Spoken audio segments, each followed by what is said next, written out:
And the way the game progresses from here is it's a bit like Shinobigami, where there's a cycle that all the players are going to go through, where they pick what sort of scene that they want to have.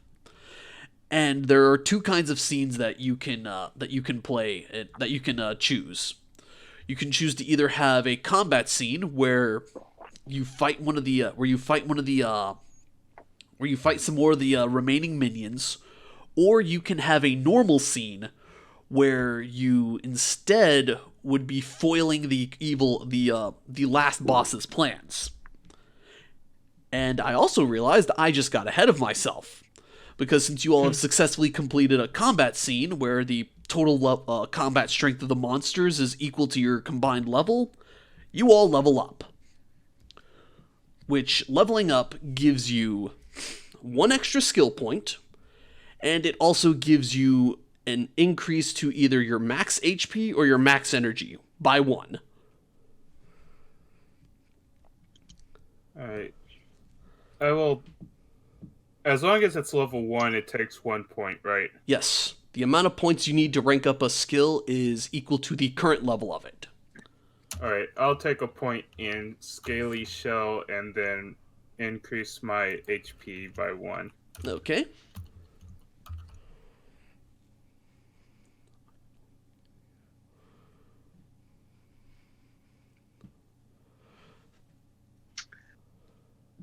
I am going to, let's see, so I'm going to put one skill point, because I haven't spent my first one, so I'm going to put one skill point in Overwhelming Presence, Mm-hmm. and then I'll go ahead and spend the other one.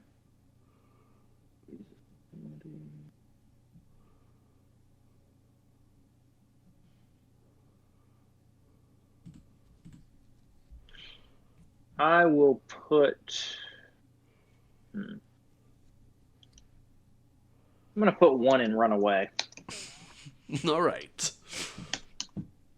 So, the other thing that happens at the end of a scene is you can take you can take a recover action, which I don't think either of you have gotten wounded whatsoever in any way. So that's really not necessary at this point, I think. Yeah. But this is where you could recover either 2d6 energy or HP, or you can remove 2 flags, or you can remove 1 mark from your character.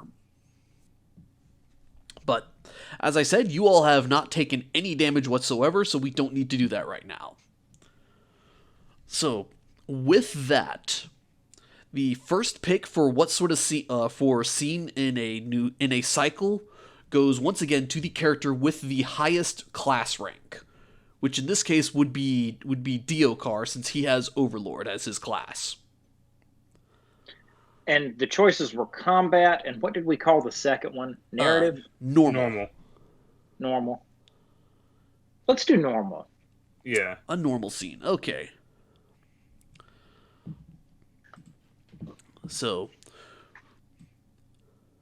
we will say that you all are outside of the forest surrounding the Dragon Lord's castle. And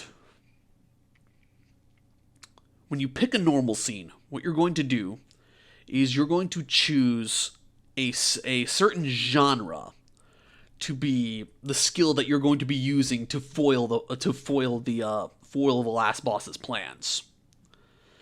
And all your skills have a particular genre associated with them, and you're going to be describing how you're using your skills to foil the last boss's plans. And since there are 2 of you, for every 2 successful rolls you make, the last boss is going to have some sort of drawback that I'm going to be picking for him. And it is the person who is leading the scene that determines what the skill genre you're going to be looking for is, or you're going to be using is. And what are the genre options? So, for what Diokar has, It looks like he has a lot of. He actually has Oh, a. I see. I see where it is. Yeah, it's one of these part of the skill data. Every skill has a genre associated with it, and only Wow, I've class got a skills. gamut. Yeah, Diokar is surprisingly well rounded.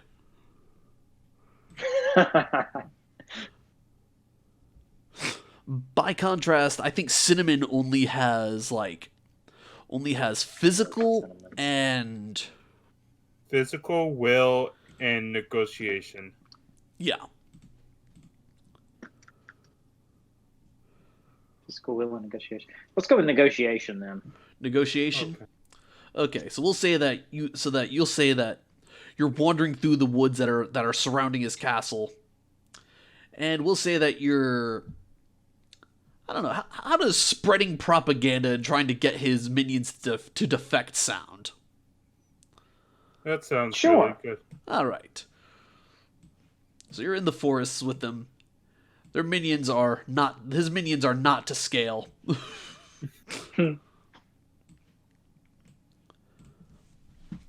And they're all milling about in the forest in typical JRPG fashion, waiting for heroes and adventurers to come out and attack. They don't attack you because you quite frankly look like other monsters to them. So rules We're dictate neither- that they have to leave you alone. We may or may not be adventurers, but we're certainly not heroes. Exactly. And so what you're going to do is you're going to pick one of these skills that you have, and you're going to roll for it, and we'll just sort of role play out what it is based on what the name of the skill is. And you said it was negotiation we're using, yes? Yes. Okay. I'm going to use Footsteps of Despair. And so what I'm going to do is I'm going to start saying to him, look, guys, I went to school with Dragon Dork. He was a total dork. We all hated him. And guess what? When he's in control of everything, you're going to hate him too. You really shouldn't serve this guy. He's lame. All right, roll for it. And the target number you're looking for is 8 if you're using a negotiation skill. And that's 1d6 or 2d6? What is the level of Footsteps of Despair that you have? Just one. So it would be 1 + 1 for 2d6.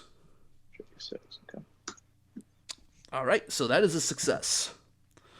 So during these particular scenes, if you have multiple skills of the same genre, you can try to roll again using another one of your skills. So this is one of the trade-offs that you have for being like really specialized. You get a lot of re-rolls during normal scenes, but you also would only have like 1 or 2 things that you could do well. So if you succeed, there's no reason to do it again, is there? No. So Okay. since Diokar has 2 negotiation skills, he's basically got 2 attempts to get a success during a normal scene. And this is also where one of the situations where having a high skill rank in something would be useful as well. Okay. But I'll go ahead and make a note that is 1 success. And so one of the knights is he's got sort of like rusty joints, and he's kind of sympathetic to the idea that he is a dork, that things are just going to be bad when he's in charge, because he's already not getting the proper maintenance he needs, so he leaves. So he just sort of walks out of the forest to go somewhere else.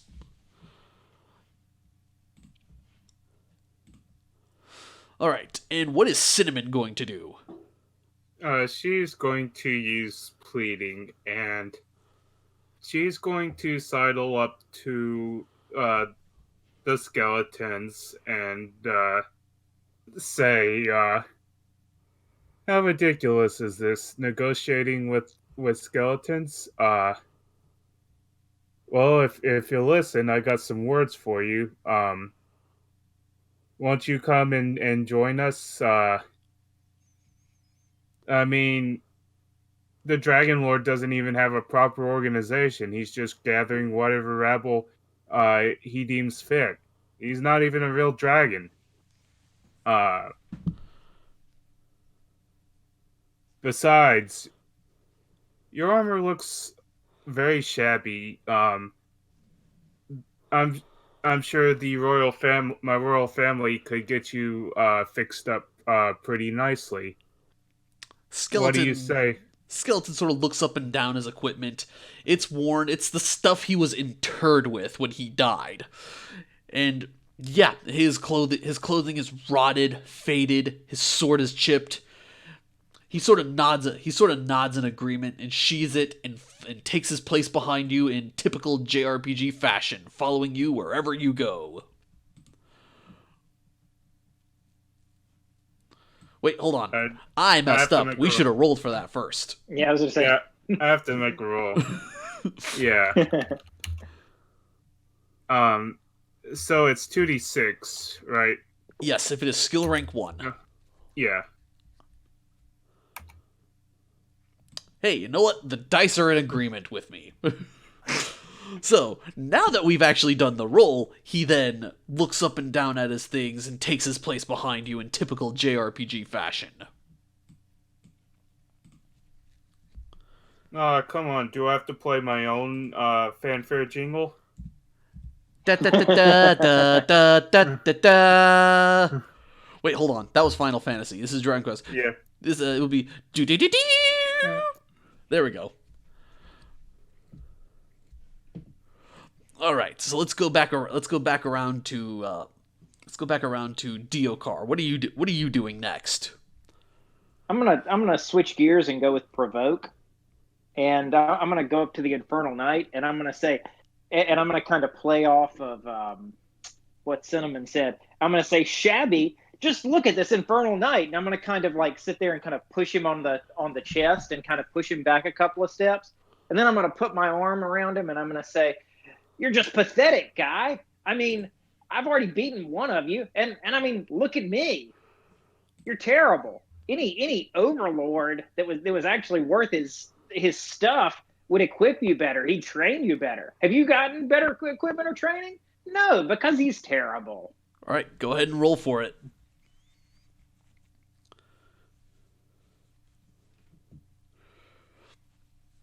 He seems a little offended at first, but instead of getting angry at you, he gets angry at the Dragon Lord, and then motions for you to follow him,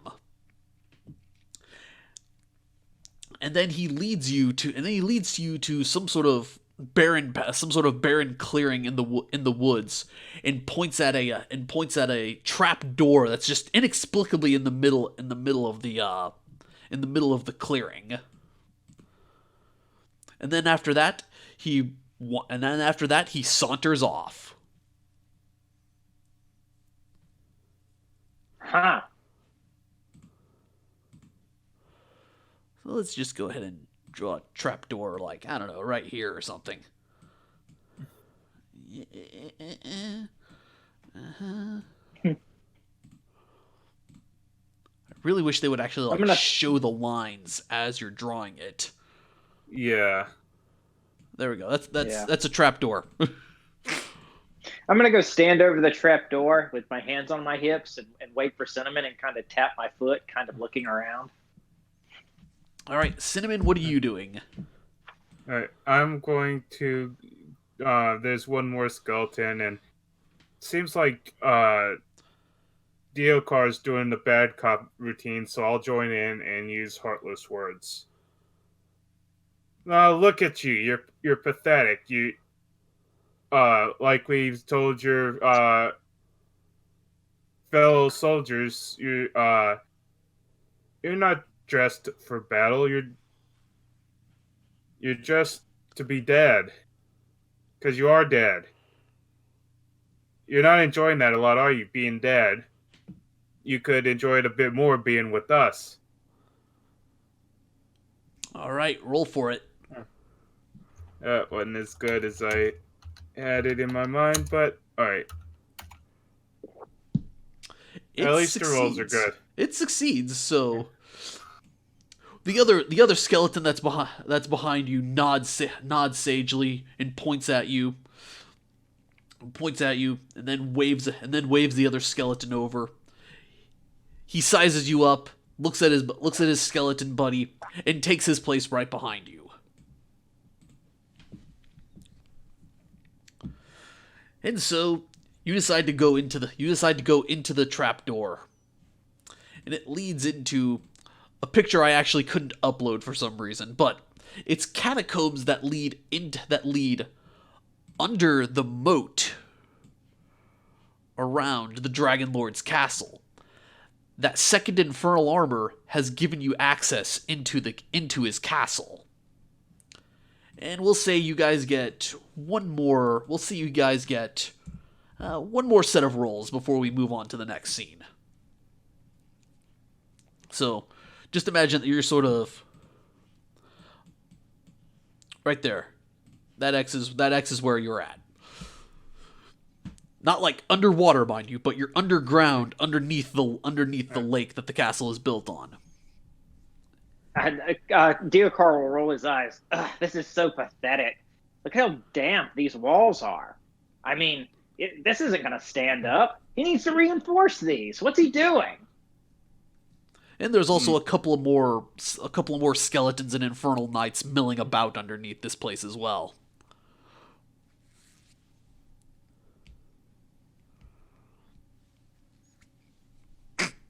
Cinnamon is shivering.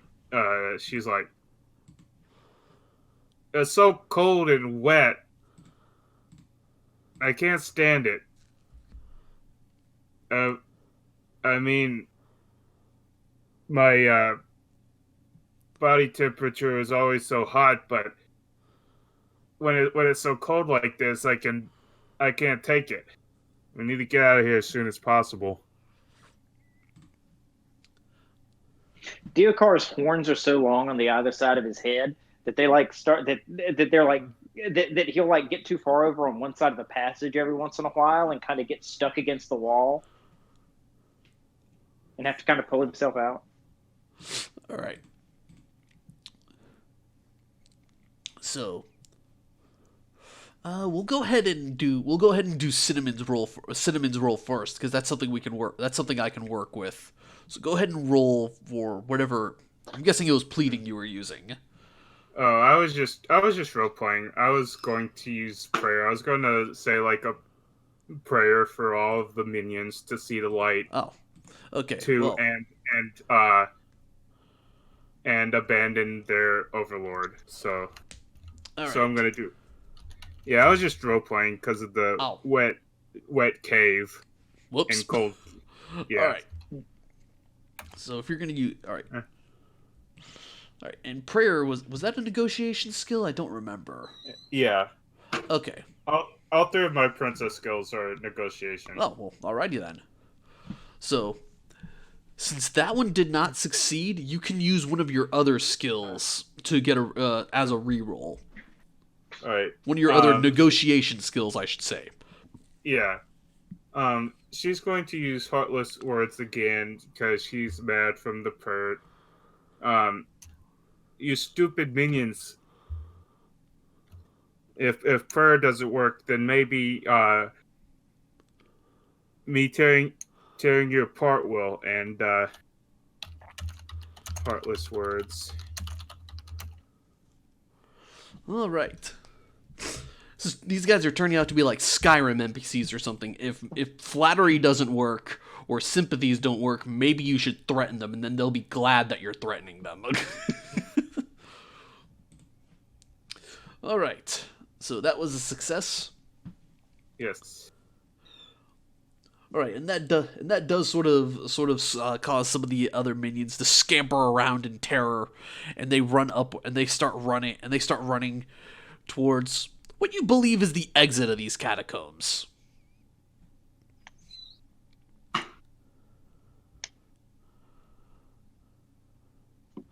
And Deokar, what are you going to do? What are you going to do now? So, are there any of the minions left? Yeah, they're scampering around in terror at this point. All right, I'm gonna use footsteps of despair, and I'm gonna actually stomp on the ground. Just make it literal. I'm gonna Literal. I'm just gonna start stomping my foot and say, "This is terrible. This is terrible. He's a terrible overlord. Why do any of you follow him?" And I'm just gonna throw a little temper tantrum right there, and just continue to kind of heap insults on the Dragon Lord and anybody that's dumb enough to be his minion. All right, roll for it. Oh. They seem to be too panicked to be able to pay attention to your temper tantrum. Can I switch to provoke? Yes. All right. We'll say that you're singling. We'll say that you're singling out a specific person.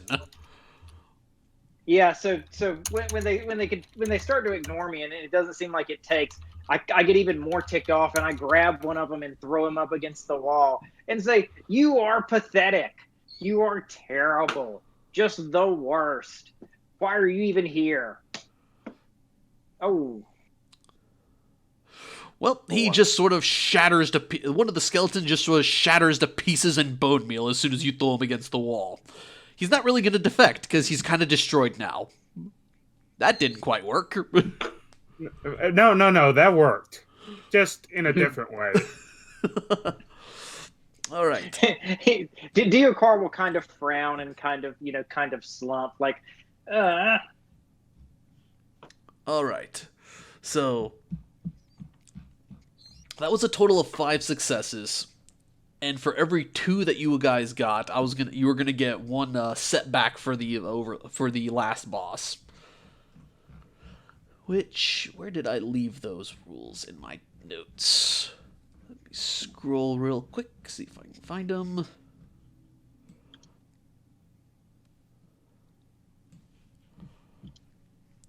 So we'll say that since you got 5 divided by 2, that's 3 if you round up. So he loses, we'll say, 3d6 HP.